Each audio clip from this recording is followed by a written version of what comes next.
ارے اہل سنت کے عقائد تو 1450 سال سے لے کر کے اب تک بتائے جا رہے ہیں،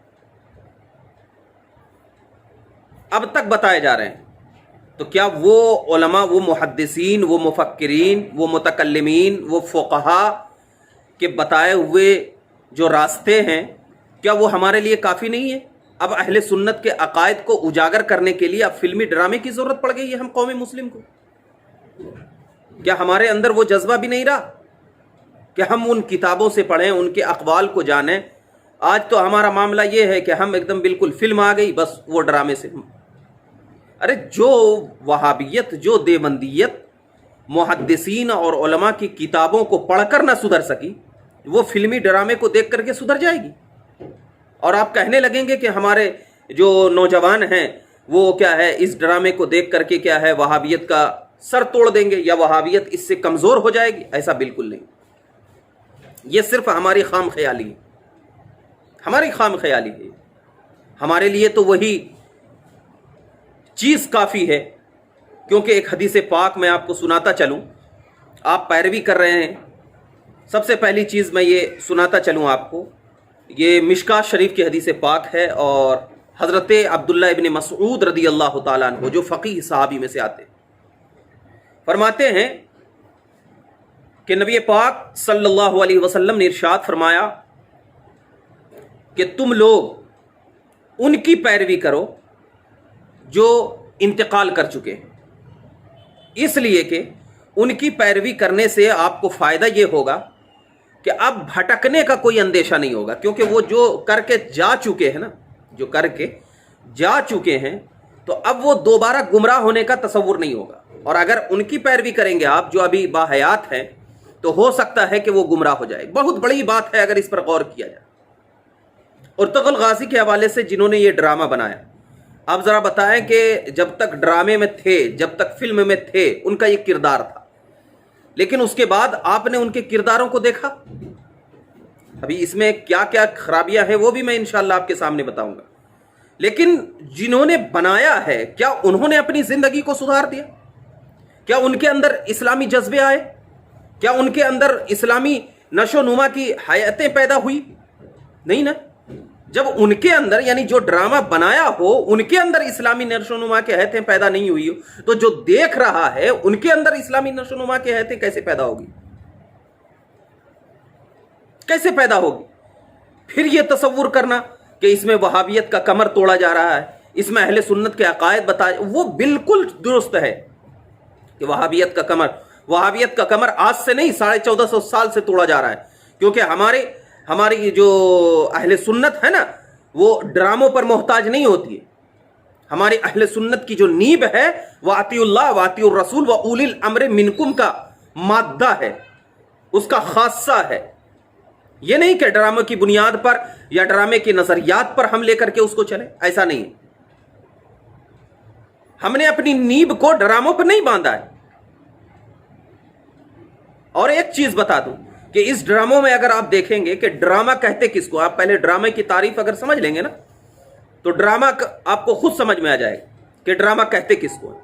ڈرامہ کہتے ہیں کہ کوئی حقیقی چیز میں ایسی چیزوں کی ملاوٹ کر دینا جس چیز کو دیکھ کر لوگوں کا دل بہلنے لگے، اس کو ڈرامہ کہا جاتا ہے۔ ٹھیک ہے، اس میں بہت ساری چیزیں حقیقت ہے، لیکن اس میں ایسی چیزیں ملا دی گئی ہے جو کہ کیا ہے، بالکل کیا ہے، حق نہیں ہے۔ ایک یہ ڈرامہ ہوا۔ دوسری چیز، اس میں ایک ڈائریکٹر ہوتا ہے جو اسکرپٹ کو لکھتا ہے، اس کو پیش کرتا ہے۔ اب اس میں جو ڈائریکٹر ہے وہ اسکرپٹ کو جو لکھا، تو اس میں بہت ساری ایسی چیزیں ملا دی گئی جو چیزوں سے کیا ہے، انسان کا دل جو ہے اس کی طرف مائل ہو جائے۔ یہ خرابی۔ دوسری خرابی یہ ہے کہ کیا کوئی انسان پسند کرتا ہے کہ ایک غیر محرم لڑکی ایک غیر محرم لڑکے کے ساتھ محبتوں میں مبتلا ہو جائے اور اس کی بیوی تصور کرنے لگے؟ اسلام نے تو بالکل اس کی اجازت نہیں دی ہے۔ لیکن جب میں نے دیکھا نہیں ہے، میں نے سنا ہے کہ اس میں کیا ہے، ایک محبتوں کا سیریز بھی پایا جا رہا ہے، یعنی بتایا جا رہا ہے کہ اس میں ایک لڑکی ہے جو ایک لڑکے سے محبت میں گرفتار ہو جاتی ہے، اس سے شادی کرتی ہے، حالانکہ وہ حقیقی زندگی میں اس کی بیوی نہیں ہے۔ تو گویا کہ معلوم یہ ہوا کہ اب وہ جو ایک غیر محرم کو غیر محرم کے ساتھ غیر محرم کو غیر محرم کے ساتھ ملا دیا گیا. بتاؤ یہ شریعت میں مداخلت ہے یا نہیں ہے نا مداخلت؟ اور جب مداخلت ہے تو آپ اسلام کو اس نظریے سے دیکھیں گے کہ اس میں تو یہ بھی درس مل رہا ہے نا بھائی کہ آپ ایک غیر محرم لڑکی کو غیر محرم لڑکے کے ساتھ محبت میں مبتلا دیکھ رہے ہیں، تو اس سے یہ مل رہا ہے کہ ایک غیر محرم لڑکی ایک لڑکے کے ساتھ رہ سکتی ہے، اس سے محبت کر سکتی ہے، اس کے ساتھ اپنی ازدواجی زندگی گزار سکتی ہے. یہ نہیں مل رہا، یہ خرابی آپ کو نہیں دکھ رہی. دوسری یہ ہے کہ کوئی علماء اگر اس کو ناجائز کہہ رہے ہیں تو دیکھیے اس میں سب سے بڑی خرابی یہ ہے کہ کوئی علماء اگر اس کو ناجائز کہہ رہے ہیں تو ہمارے نوجوان ان علماء کی بات کو مان کر کے ان علماء کے اوپر انگلیاں اٹھا رہے ہیں جو کہ ناجائز کہہ رہے ہیں. حالانکہ یہی تو تھا کہ آخری زمانے میں کچھ ایسے لوگ پیدا ہوں گے جو علماء پر انگلیاں اٹھائیں گے، علماء کو برا بھلا کہیں گے. اور اعلیٰ حضرت کے قول کے مطابق اللہ اکبر فرماتے ہیں کہ نبی اعلیٰ حضرت فرماتے ہیں کہ فتویٰ یہ ہے کہ اگر کوئی علماء کو برا بھلا کہے، اس سے دشمنی رکھے اور اس کو گالیاں دے تو وہ شخص کافر ہے، وہ شخص کافر ہے. اب ذرا بتائیے کہ کوئی ایک ڈرامے کی بنیاد پر اس کو جائز تصور کرنا یہ کہاں کا نظریہ ہے؟